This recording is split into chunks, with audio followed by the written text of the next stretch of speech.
kuru me deva sarvakaryeshu sarvada.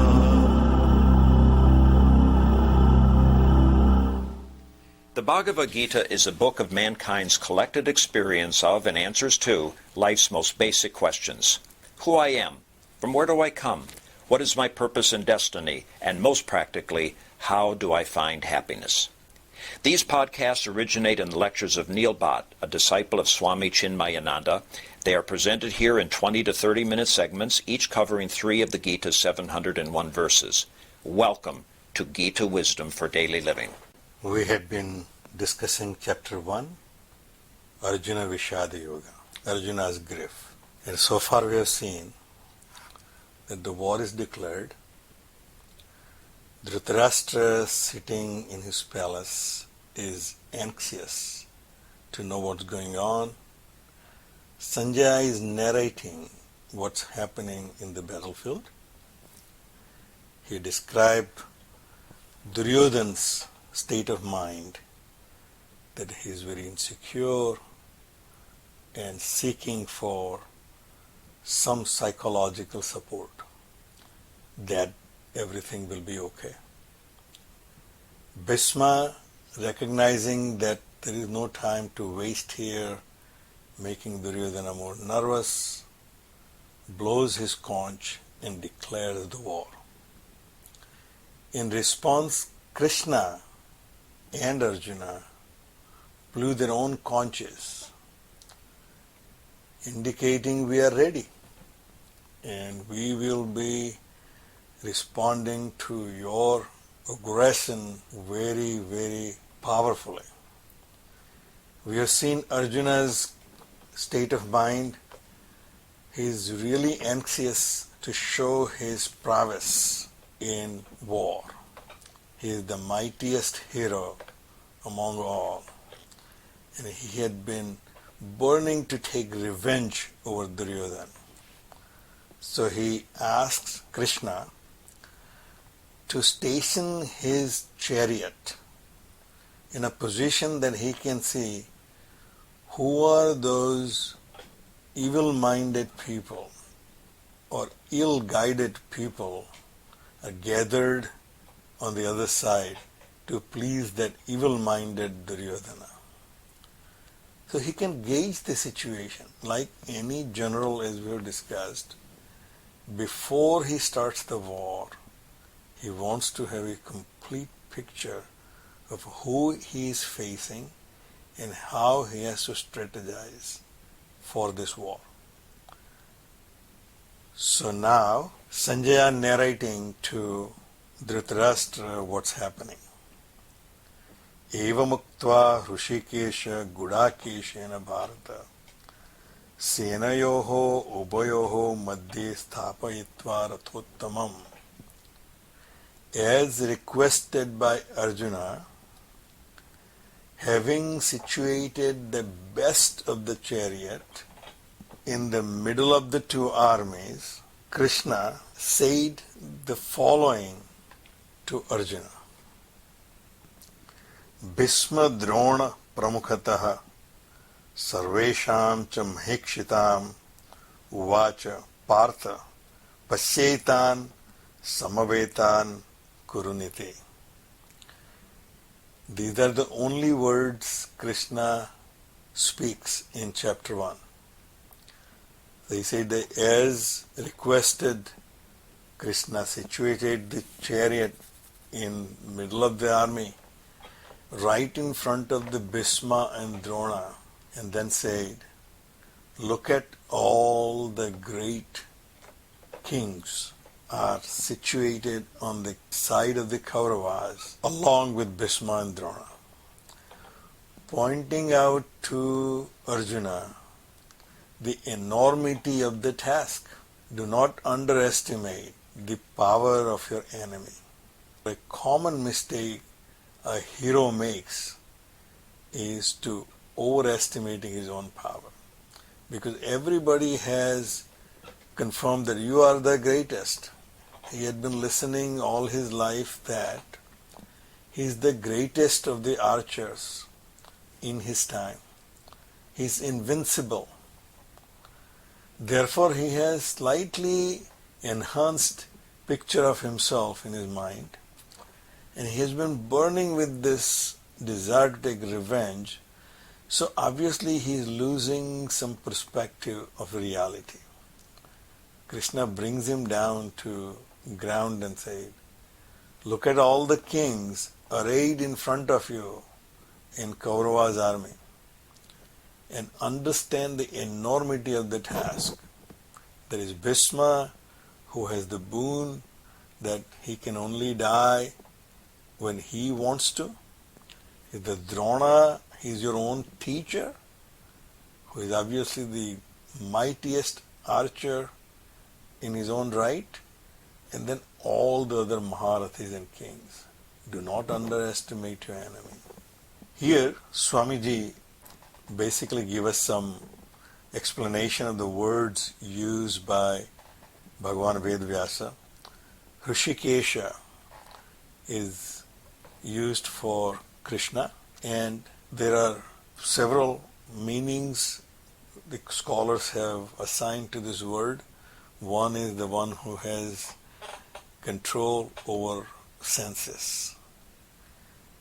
Other is who has the short hair. And we have talked about it before. Gudakesha is addressed to Arjuna. A traditional meaning is given as Gudak Isha. That means the one who has controlled over sleep, or who has conquered sleep. Swamiji points out that there is nowhere in Mahabharata, in Arjuna's biography, this has been indicated that he has this particular attribute. And therefore he says that maybe the other meaning which the Western scholars have indicated is the Gudakesha, which means the hair styled in bundles. And Swamiji says that that may be more appropriate, because when you are in a war, you do not want your long hair, which used to be the fashion in those days, to come in front of your eyes and block your vision.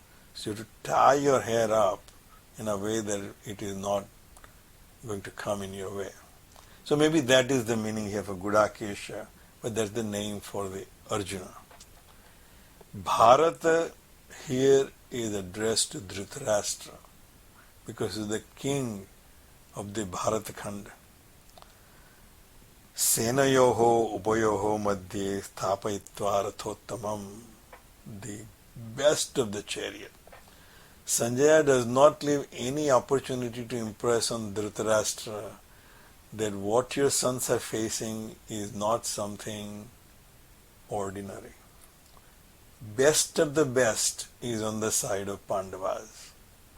There is Krishna, there is Arjuna, but even their equipment, their vehicles are of best of the best. Bhishma Drona Pramukhataha. Bhishma and Drona are leading the Kaurava's army. Krishna tells Arjuna. And Sarvesham cha Mahikshitam, and all the other kings are Samavetan Kuruniti. They are assembled here on the Kaurava side. And this is where Krishna stops. He does not say a word after that. And now Sanjaya says what Arjuna saw. Arjuna is having the view of both the armies, because the chariot is situated in a way, in a strategic position, that he can have a panoramic view of both the armies on his side and also on the Kaurava side. Tatra pasyat sthitan parthaha pitrun atha pitamahan acharyan matulan bhratrun putran pautran sakhim tatha. These two verses are combined because it continues to enumerate who Arjuna saw. So the next verse says, Swasuran Sruhdaschaiva Senayoho Ubayoho Api. Tan samikshya sakaunteya sarvan bandhun avasthitan. So what did he notice? He noticed that on both sides, not only just the enemies are there, but also there are people who are dear to him, who are related to him. And there are also somebody's fathers. Tatra pasyat thitan partha. Partha, Arjuna. Arjuna is called Partha because he is son of Pritha. Pritha is another name for Kunti. Pritha relates to Prithvi. One who is born out of this earth is Partha. So Bhagavan Vedvyas in a very poetically indicates the nature of Arjuna. He is a mortal being. He is made up of clay, just like you and I. We came out of this earth and will go back to this earth, the mortal being. This dialogue is between immortal Krishna and mortal Arjuna. Krishna not as the Vasudeva's son, but as the supreme being who is ajaha, who is unborn. So this dialogue is between a immortal being with all his limitations. With all Arjuna's limitations, what he saw was that on the two sides there are stationed Pitran, fathers, Atha and Pitamahan, grandfathers, Acharya, teachers, Matulan, maternal uncles, Bhratran, brothers, Putran, sons, Pautran, grandsons, Sakhim, friends, Tatha, Swasuran, Sruhadaschaiva, Senayoho Ubayo Api. Not just only on the Kaurava side, but he is seeing on his side too. He obviously sees the fathers, like himself and Bhima and other side Duryodhana, they're all fathers. And then there are grandfathers, Bhisma. Then there are teachers, Drona. Then there are maternal uncles. Then there are brothers. Then there are sons, his own sons are. Then grandsons. And then Swasuran, fathers-in-law. Sruhadascha eva, and also friends in both the armies. Because when war starts, it's not that only the one side will have the casualty and the other side will be completely saved because they're so powerful. The damage and destruction will be on both sides. That's given. In any war, that has to be accepted, that the damage and destruction and deaths will be on both sides. And he sees that all these fathers and sons and grandfathers will be killed. Because this is a fratricidal war. The war among relatives, war among cousins. So your own relatives are going to be killing each other. Tan samikshya kaunteya sarvan bandhun avasthitan. He recognizing, seeing all these kinsmen standing arrayed. And now Sanjaya describes Arjuna's state of mind. Just before he asked Krishna to put his chariot right in the middle of the army, he was all gung-ho, all burning with this desires to start this war and take revenge on evil Duryodhana and all his supporters. All the injustices they have suffered all throughout their life, from the childhood, because they were raised by Dhritarashtra along with these Kauravas, and Kauravas always have this competition with Pandavas, and they were subjected to many pranks and many cruelties, including they were sent to the palace made of flammable material, and they were saved. Now is the time to take revenge on this evil-minded people. He was all gung-ho, he was powerful, he was full of confidence, burning with desire to take revenge. And after seeing who are standing in front of him on both sides he sees fathers and sons and his relatives and his brothers and his cousins and his teachers. And now he is in a different state of mind. So Sanjaya says that Krupaya Paraya Vishtaha Visidan Idam Abravit, that Arjuna spoke thus, filled with deep pity in sorrow. He sorrowfully said the following words to Krishna. Now we hear directly from Arjuna from half verse 28. It's Arjuna Vacha. Sanjaya lets us listen directly to Arjuna so we can hear the first-hand account from Arjuna.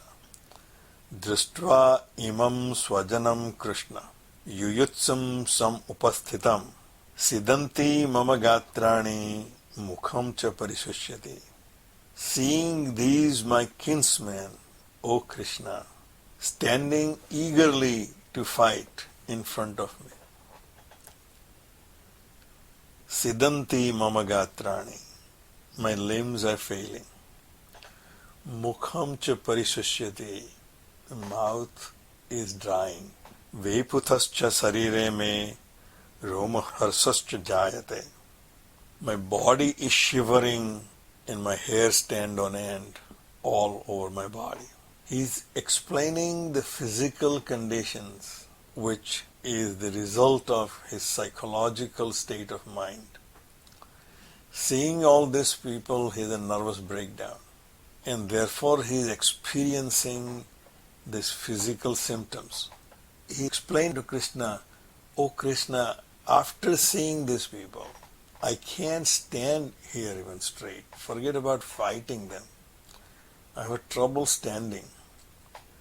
And my body is burning as if I have fever. And I'm shivering.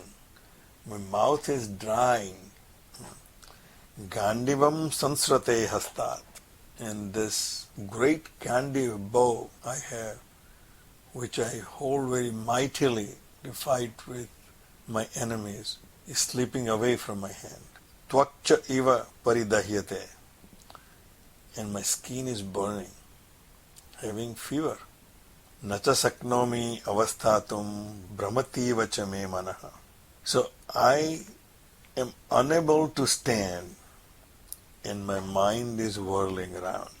I can't stand, my mind is whirling, Gandiv is falling out of my hand, I have fever, my body is shivering. This is literally a symptom of a sick man. However, he was not sick before he saw all these people. So this condition has come about not because of some physical ailment, but by mental condition. And Swamiji very rightfully says that in the modern psychology books, these symptoms are called anxiety state neurosis. When somebody is struck with anxiety, when we are suffering from anxiety, the psychosomatic symptoms are all this which we have seen in Arjuna. So now what to make of it, and what will be the Arjuna's conclusion, we'll see next time. We'll stop right here. Om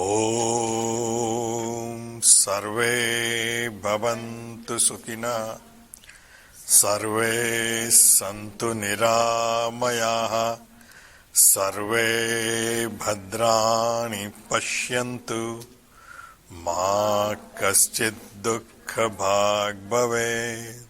Om